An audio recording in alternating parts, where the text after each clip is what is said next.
Je vous remercie de l'invitation. En ce qui concerne le nom des villes, en fait en Tunisie on a plusieurs strates pour les noms de villes.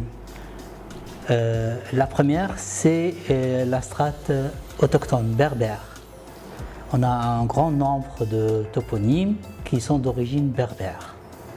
Alors on peut en citer Tala par exemple, Takapes, etc., Sfax, c'est des toponymes d'origine berbère. On a aussi des toponymes d'origine phénicienne comme Carthage, on a des toponymes d'origine romaine, on a des toponymes aussi d'origine arabe et on a des toponymes d'origine un peu tardive, en particulier un peu française.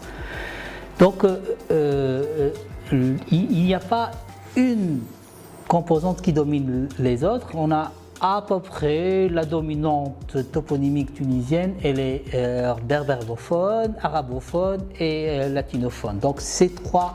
Et parfois, on a des passerelles entre les trois. Le nom, le toponyme, si vous voulez, le plus intéressant qui montre la complexité et en même temps la richesse de la toponymie tunisienne, c'est le toponyme de Tala.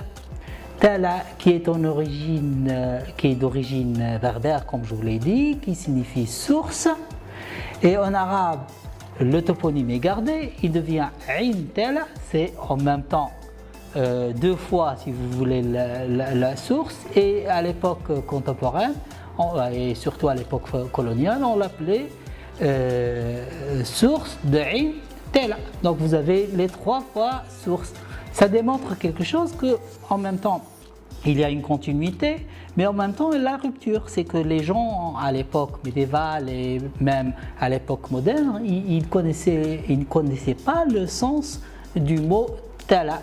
C'est pour cette raison qu'on a essayé de regrouper, si vous voulez, à la traduction, on a trois fois Tela, source d'Ain Tela.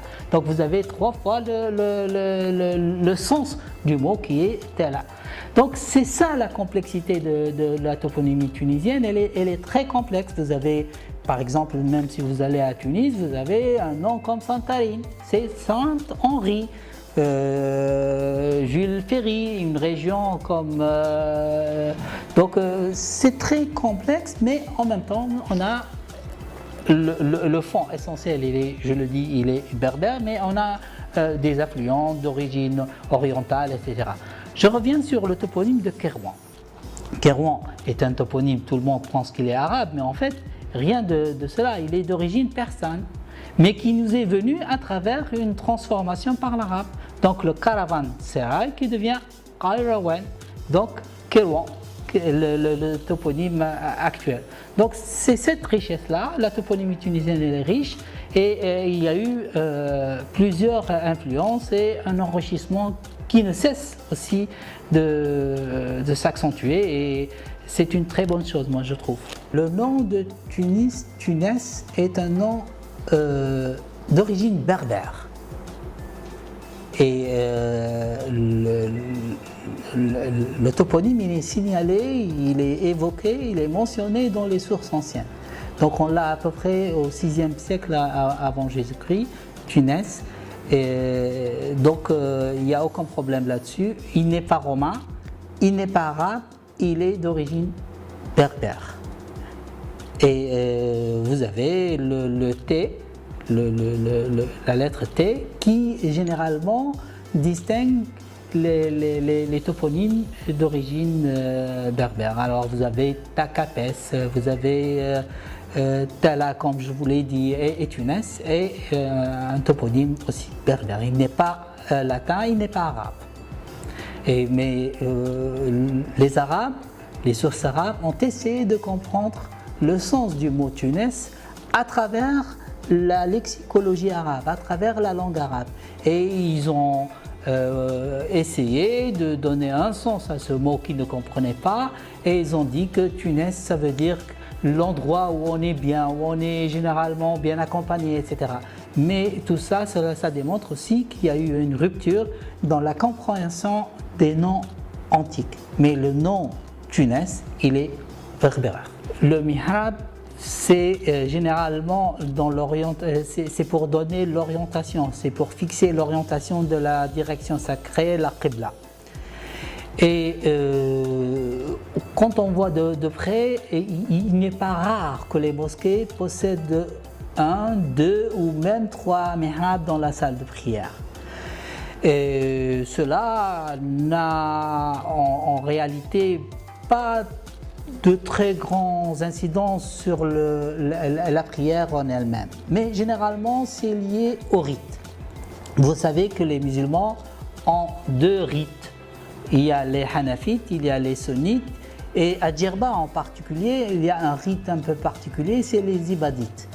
Et donc généralement, tout le monde se dirige vers la même direction sacrée, mais chacun essaie d'avoir son petit coin dans la mosquée.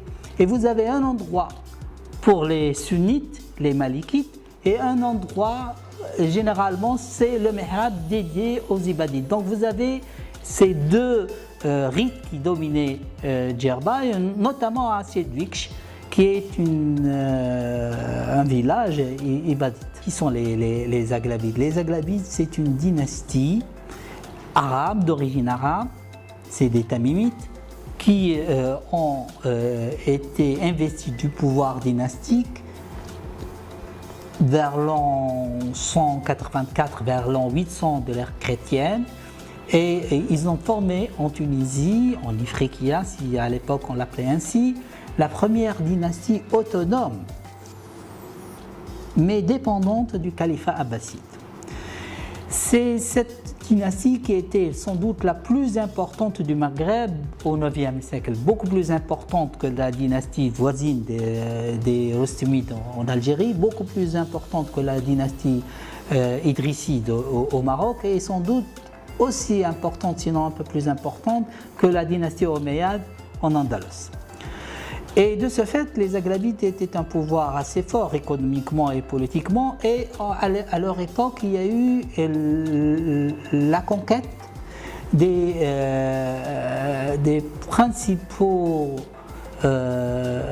principales îles de la Méditerranée, en particulier la Sicile, la Sardaigne, Malte, etc. Toutes ces zones-là sont devenues à l'époque aghlabide, donc au IXe siècle, dépendantes. Ces zones sont devenues donc dépendantes de l'Ifriqiya, de la Tunisie. De ce fait, il y a eu un transfert à travers l'Ifriqiya, un grand transfert de population, un grand transfert aussi de savoir-faire, d'artisanat, d'architecture, etc. Et c'était le même pays, si vous voulez, c'était le même pays. Et tout ce qui se faisait en Ifriqiya se faisait aussi presque de la même façon dans ces îles-là. Et il y a eu un grand commerce entre ces 2 régions. Le sud de la Méditerranée, en particulier l'Ifriqiya, qui était la plus évoluée, la plus prospère, et le nord de la Méditerranée, les îles, la France, le pays gaulois, etc. Donc il y a eu un échange intense, et à partir notamment de la Sicile, qu'il y a eu une grande influence sur l'architecture, sur l'art, sur l'écriture, sur le développement des sciences, etc. en Europe. Donc il n'y avait pas de coupure, et c'est surtout à partir des Aghlabides. Mais le phénomène, les influences continuent aussi à l'époque fatimide. Il y a eu aussi un grand échange entre l'Ifriqiya et l'Europe à l'époque aussi fatimide. Le Ribat, c'est une fortification côtière. Et Sousse était un grand centre de fortification, parce que c'est à partir de Sousse qu'il y a eu la conquête, par exemple, de la Sicile, en 212 de l'Hégire, si je me souviens bien.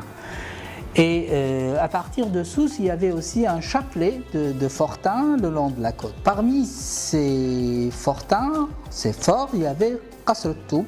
Actuellement, c'est la région de Sidi Abdelhamid. À côté du mausolée de Sidi Abdelhamid, je ne sais pas si vous le connaissez, à côté du mausolée de Sidi Abdelhamid, là où il y a la foire de Sousse, si je me souviens bien, juste en allant vers la foire, il y a un mausolée qui s'appelle Sidi Abdelhamid, et à côté de ce mausolée, il y a un ancien fort de l'époque aghlabide et qui s'appelle Qasr Otto. Ça faisait une relation avec le ribat de Sousse, la région de la Kasbah de Sousse et en allant vers Esqanes Monastir Sahlin. Donc toute cette chaîne-là était très fortifiée et parmi les relais les plus importants, il y avait Qasr Otto. Les traces existent. Nous l'avons fouillé, si je me souviens, en 1996 et effectivement c'est un fort qui ressemble beaucoup de par son plan, son architecture, son agencement à l'actuel ribat de Sousse. Donc il n'était pas très différent. Nous avons une courtine à peu près carrée ou rectangulaire, jalonnée de 4 tours d'angle et une seule entrée avec un patio au milieu et des espaces tout autour. Donc c'est un site archéologique très important dans l'histoire de la ville de Sousse et notamment du Sahel tunisien, y compris la ville de Monastir, parce qu'il est à mi-chemin.